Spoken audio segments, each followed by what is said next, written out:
할렐루야. 주님 안에서 다들 평안히 잘 지내시지요? 저도 보시는 바와 같이 잘 지내고 있습니다. 지금 이곳은 제가 이제 일했던 이제 회사 이제 한 그 사무실인데요. 거기서 장소를 좀 제공을 받아서 이렇게 설교 영상도 찍고 또 말씀도 준비하고 또 그러한 시간들을 보내고 있습니다. 이제 날씨가 점점 이제 차가워지고 있는데, 바라기는 우리 모두가 다 건강하게 잘 다 지내시기를 소망합니다. 음, 오늘 본문을 보면 르호보암의 아들 아비암이 이제 남유다의 두 번째 왕이 되고, 이제 오늘 본문을 보면 그가 예루살렘에서 3년 동안 다스리고 또 아비암이 그의 아버지가 이미 행한 모든 죄를 행하고 그의 마음이 조상 다윗의 마음과 같지 아니해서 그의 하나님 여호와 앞에 온전하지 못하였다. 그리고 또 마지막 8절에 보면 이제 아비암이 그의 조상과 함께 자는데 다윗성에 장사되고 그의 아들 아사가 대신해서 왕이 되었다라는 좀 단순하고 또 간단한 그의 인생이 총 8절로 정리가 됩니다. 물론 중간에는 이제 아버지 르호보암처럼 이제 그도 북왕국 여로보암과의 전쟁이 있었다라는 이제 기록이 있지요. 이제 하나님 앞에 온전하지는 못했지만 하나님께서는 다윗을 위해서 예루살렘에서 그에게 등불을 주시되 그의 아들을 세워 뒤를 잇게 하셨다고 하면서 남유다가 명맥을 유지할 수 있는 것은 오직 다윗과의 그 언약 때문임을 이 열왕기의 기자는 밝히고 있는 것입니다. 이 말씀을 보면서 대를 잇는다는 것에 대해서 다시 한번 생각해 보게 됩니다. 저의 기준으로 이제 말씀드리면 이제 제가 아버지의 대를 이어서 이제 목회자가 된다는 것은 당연한 것이라 생각했죠. 그래서 고등학교 때에도 당연히 이제 신학교에 입학할 건데 뭐 점수도 신학교 입학 커트라인이 그렇게 높지 않았거든요. 그래서 그것보다 굳이 더 좋은 점수를 받으려고 막 그렇게 더 열심히 공부할 필요가 있나. 그냥 신학교에 들어갈 정도만 점수 받으면 되지 하는 생각이 있어서 뭐 그렇게 고등학교 때에도 열심히 공부하지 않았습니다. 않았던 게 아니라 안 했습니다. 그러다가 저 때만 해도 수능이 아니라 학력고사 시절이었기 때문에 그렇게 지원할 수 있는 학교가 그렇게 많지가 않았어요. 그래서 전기 때 이제 한 학교, 그 다음에 후기 때 또 한 군데 학교, 또 거기 안 되면 전문대 가서 보는 그러한 시스템이었잖아요. 그래서 저 나름대로 전기 때 이제 시험을 이제 신학교 봤어요. 이제 그럭저럭 원래 하던 대로 잘 보고 또 면접도 또 잘 봐서 이제는 뭐 붙었다 이제 했는데 웬걸요? 떨어졌습니다. 오, 당연히 잘 될 줄 알았는데 떨어지니까 이게 납득이 안 되고 정신도 못 차리겠고 이게 뭐지? 이게 되게 힘들었던 때가 있습니다.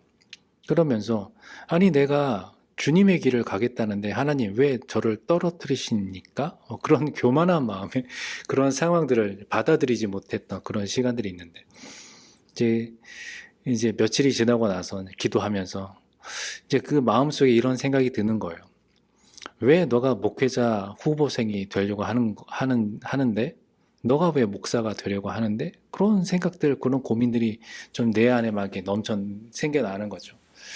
나는 단순히 목사 아들이니까 이제 목사가 되어야지 라고 그렇게 이제 단순하게 생각했는데 내 마음속으로는 그래 너가 목사 아들이는 건 맞아. 근데 알겠는데 그것 말고 네가 왜 목사가 되려는데 이게 내 안에서 그런 질문들이 막 넘쳐나는 거예요. 그래서 하나님 앞에서 말씀을 보면서 나 자신에 대해서 다시 살펴보고 내가 왜 목사가 되어야 하지? 그런 이유를 생각하면서 많은 시간들을 고민했던 것 같습니다. 그리고 나서 이제 후기 때 다시 도전하게 되었고 그 이후로는 여러분 잘 아시다시피 이제 그 길을 계속 가고 있습니다. 근데 이제 이 길을 제가 아버지가 걸었던 길, 또 제가 갔던 길, 그리고 우리 아이가, 진영이가 이제 그 길을 갈까요?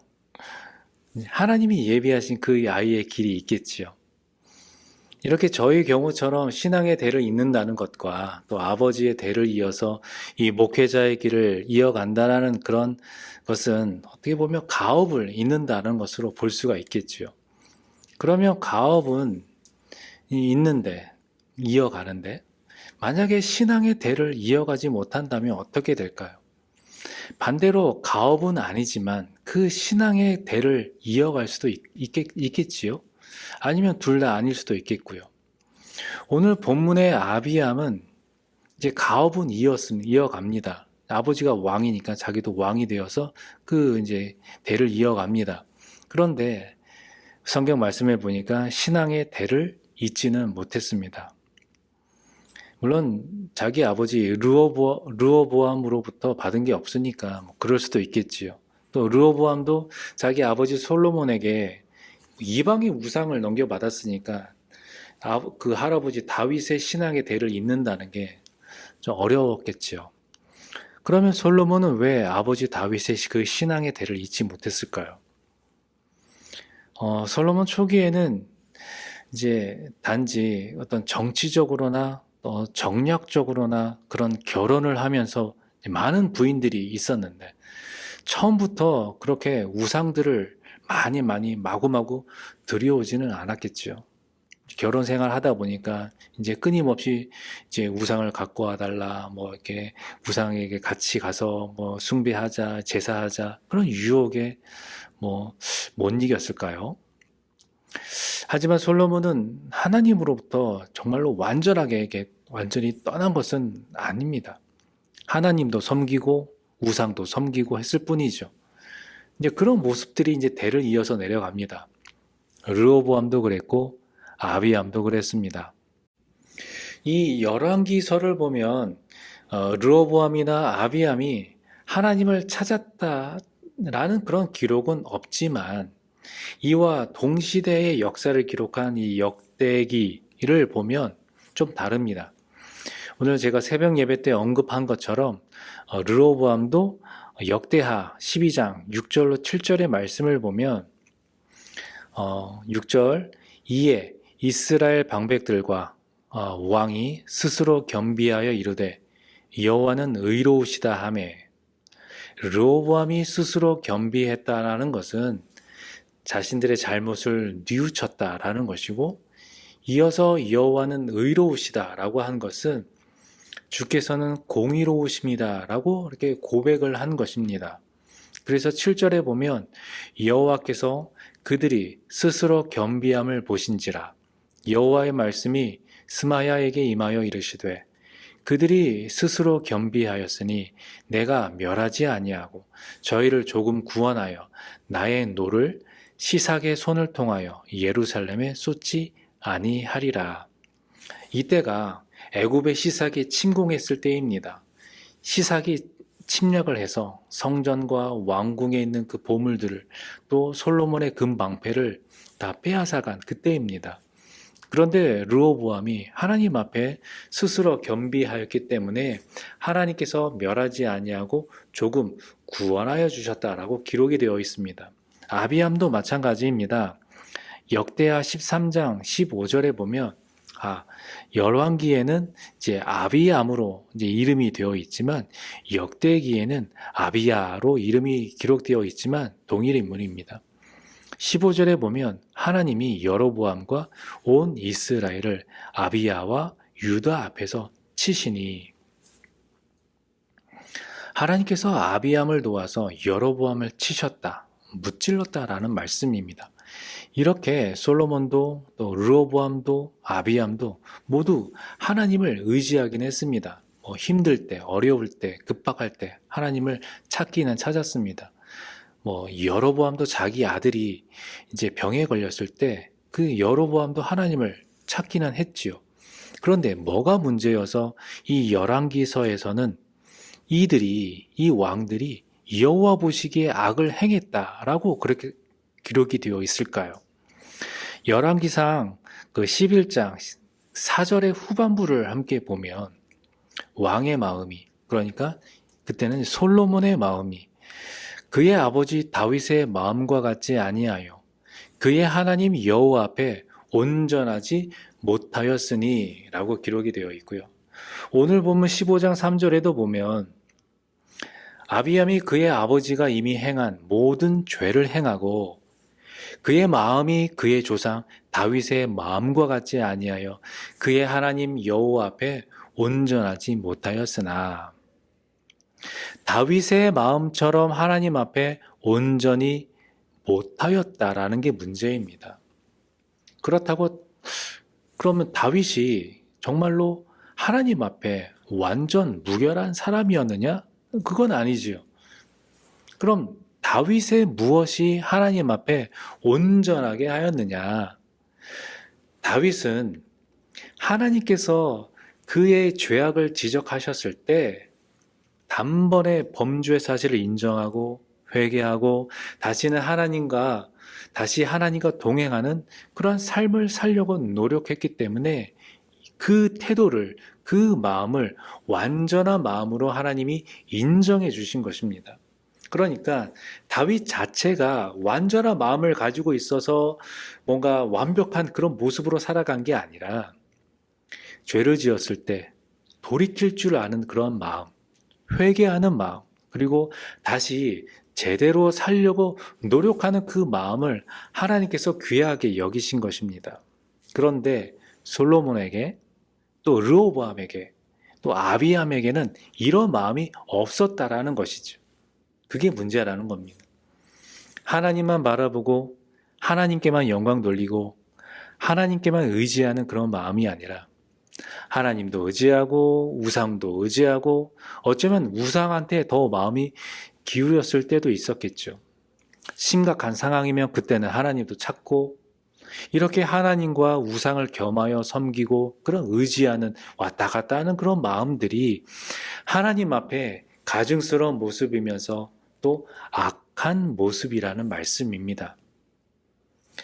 아비암은 아버지 르호보암의 그런 악행과 또 아세라 우상을 만든 그 어머니 그 마아가의 영향으로 인해서 그런 왔다 갔다 하는 신앙을 이어받은 것이지요. 다윗의 온전한 신앙의 유산이 솔로몬을 거치고 또 르호보암을 거치면서 아비암 때 거의 사라져 버리고 만 것입니다. 그런데 이러한 상황 속에서 참 놀라운 하나님의 은혜를 발견할 수가 있는데, 솔로몬도 르호보암도 아비암도 다윗의 길을 떠나서 하나님을 제대로 예배하지 않고 섬기지 않는 이러한 상황 속에서 하나님은 이런 이스라엘을 버리지 아니하시고 오히려 다윗의 신실함 때문에 예루살렘에서 다윗의 자손이 끊어지지 아니하고 계속해서 왕이 되게 하십니다. 사울을 한번 생각해 보겠습니다. 사울은 이스라엘의 초대 왕이지만 그 자손들이 대를 이어 왕이 되지 못했습니다. 그 자손들은 다 죽고 오히려 다윗이, 목동 출신 다윗이 왕이 됩니다. 사울은 베냐민 지파 출신이잖아요. 다윗은 유다 지파 출신입니다. 가문 자체가 달라요. 그런데 사울은 그 대를 잇지 못하고 다윗은 그 자손들이 대를 이어 왕이 됩니다. 말씀드린 대로 다윗이 완벽해서가 아닙니다. 다윗도 치명적인 실수와 죄를 범했지요. 우리아의 아내를 범하고 이를 감추기 위해서 우리아를 전쟁터에 보내서 죽게 만듭니다. 그런데 다윗은 돌이킬 줄 알았고 하나님을 경외할 줄 알았고 하나님께 영광을 돌릴 줄 알았습니다. 그러면 우리는 어떻습니까? 다윗같이 온전한 믿음으로 헌신하신 그런 믿음의 선배들이 우리 교회에도 계시지 않습니까? 제가 모든 것을 다 알지는 못하지만 우리 교회 60년 되는 그 역사 속에서도 분명하게 많은 분들이 계셨지 않습니까? 그리고 오늘 예배 가운데 계신 저와 여기 앉아 계신 분들이 그 산 증인이 아니시겠습니까? 60년이 넘는 세월을 그냥 지켜온 것이 아니지요. 믿음의 선배들의 기도와 헌신과 또 섬김으로 교회가 이렇게 잘 성장하고 유지되고 있는 건 아니겠습니까? 그런데 중요한 것은 지금입니다. 과거의 모습이 아니라 오늘의 모습입니다. 오늘 나의 모습이, 오늘 우리 교회의 모습이 하나님 앞에 온전한가입니다. 믿음의 선배님들이, 목사님이, 전도사님이, 장로님이, 권사님이, 집사님들이 기도로, 헌신으로 이 유산을 우리에게 물려주셨는데 우리는 그것을 잘 이어받아 잘 지켜가며 부응하고 있는가 이 말씀입니다. 그리고 우리도 우리 후손들에게 잘 물려주고 전수하고 있느냐 이 말씀입니다. 물론 우리 마음 같아서는 우리나 우리 후손들이 모든 게 다 순조롭게 잘 살면서 별 어려움 없이 평범하게 살면서 교회도 잘 다니고 또 믿음 생활 잘 유지하는데 뭐 큰 어려움 없이 그렇게 살아가면 정말 좋겠지만 문제는 우리가 살아가는 이 현실이 쉽지가 않잖아요. 우리를 평범하게 그냥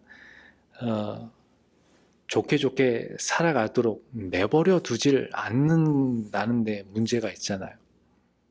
예상치 못한 일들이 막 발생합니다. 가정에서나 또 집안에, 우리 집안에서 일어나고 막 심지어 믿음 생활 잘 한다고 하는데 가정의 문제에서 막 발생하고 자녀가 막 문제 생기고 경제적인 문제가 발생하고 여기저기서 문제가 그치지를 않습니다. 그래서 기도해도 그 기도가 응답되고 있는지 잘 모를 때가 더 많습니다. 믿음으로 살려고 해도 당장 급한 일들이 너무나 많습니다. 그래서 내가 양심대로 할 거냐 아니면 잠깐 편법을 좀 쓰더라도 그냥 안전하게 갈 거냐 뭐 고민도 많고 뭐가 하나님이 기뻐하시고 인정하시는 길인지 잘 모를 때가 많이 있습니다. 어쩌면 마치 전쟁과 같은 삶입니다. 어느 하나 빼앗기지 않으려고 하고 어느 하나 손해보려고 하지 않고 마치 이기지 못하면 그냥 내가 패배해버리는 그냥 쓰러져 버리는 없어져 버리는 뭐 그럴 것 같은 참 치열하게 살아가는 우리의 참 상황 아니겠습니까? 그런데 오늘 본문의 말씀을 보면 실제로 그 자신의 통치 기간 가운데 전쟁을 치른 사람들의 이야기들이 나옵니다. 바로 르호보암, 여로보암, 아비암입니다. 오늘 말씀 6절에 보면 르호보암과 여로보암 사이에 사는 날 동안 전쟁이 있었다. 그리고 또 7절에도 보면 아비암과 여로보암 사이에도 전쟁이 있으니. 그리고 계속해서 8절에 보면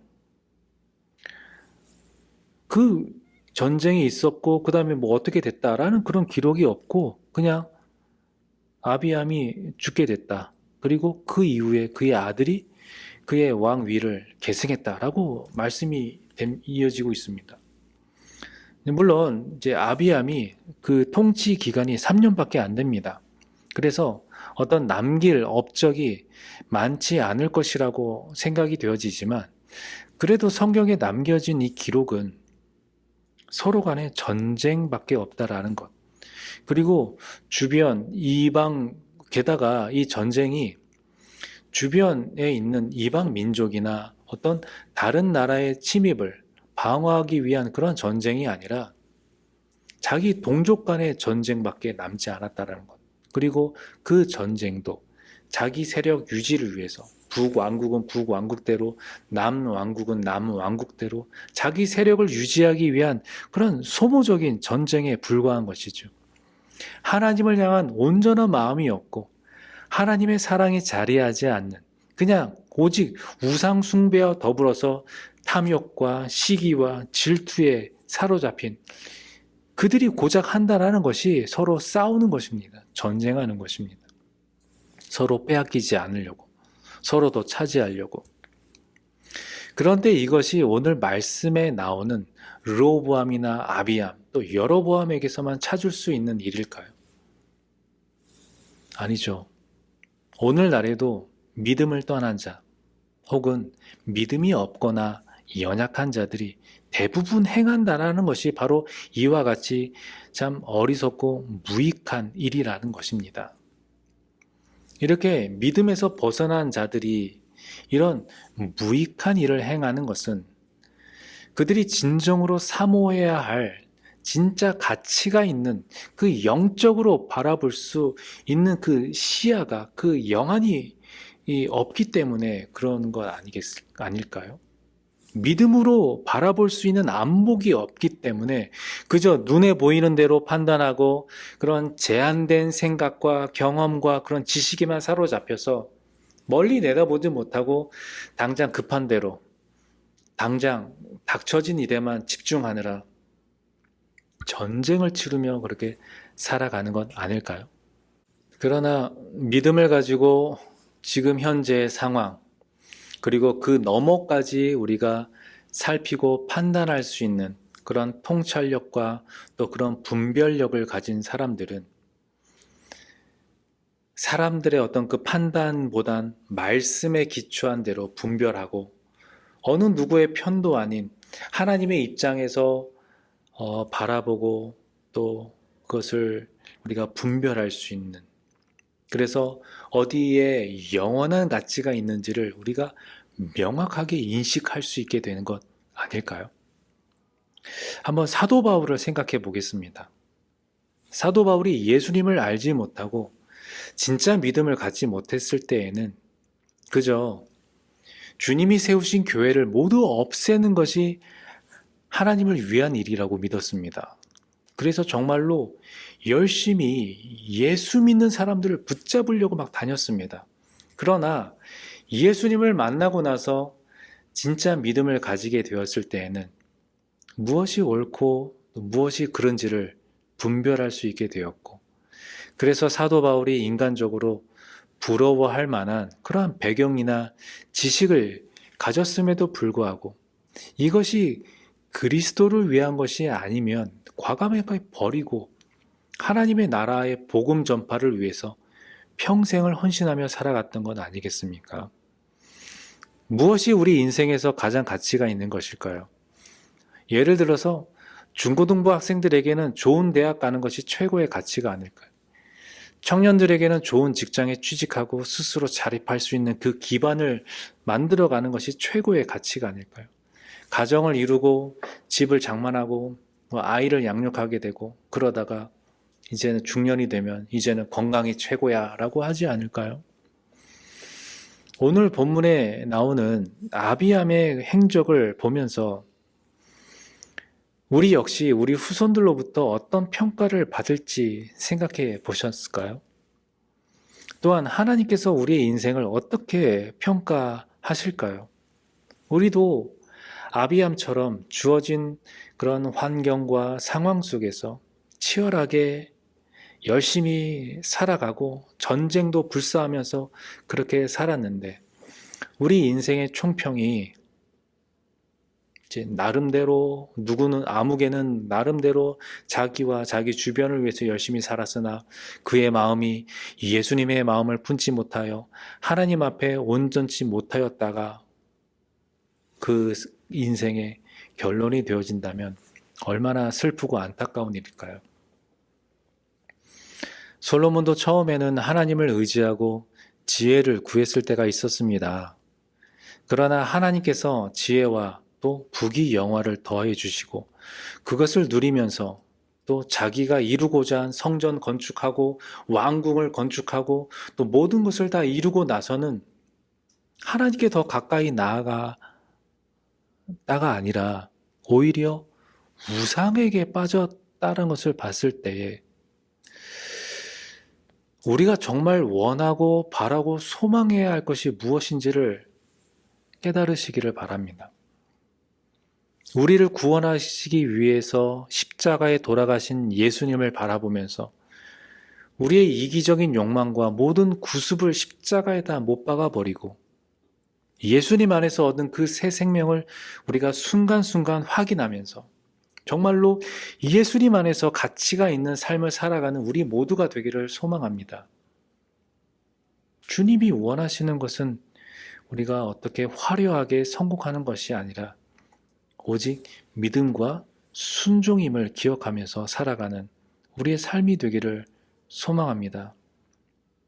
그래서 성경에 기록된 이 아비야미나 르호보암, 여로보암, 솔로몬 그와 같은 현실에 충실한 삶이 아니라 어쩌면 다윗처럼 현실을 살아간다 하여도 늘 우리의 시선은 하나님께 고정되어 있어서 하나님께서 날마다 우리에게 채워주시는 그 은혜로만 만족하고 감사하고 하나님 앞에 찬양하며 영광 돌릴 수 있는 그 삶이 진정한 복된 삶이 아닐까요?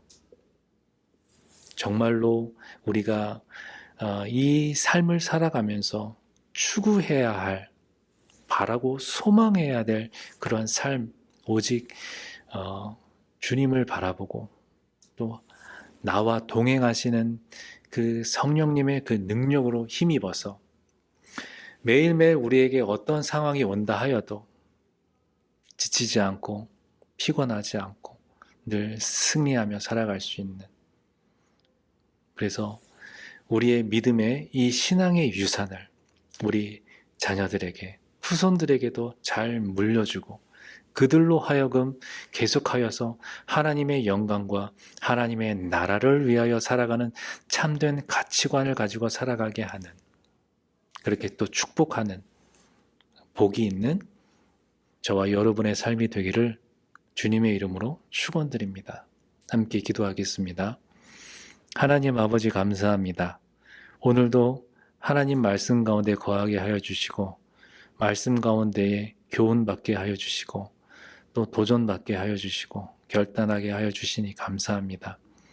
우리에게 주어진 삶이 비록 쉽지 않은 삶이라 할지라도 하나님이 함께 하시기에 우리가 늘 주님을 바라보며 살아가며 또 믿음으로 승리하며 또 하나님을 위하여서 또 하나님 앞에 영광을 돌리며 살아갈 수 있음을 믿습니다.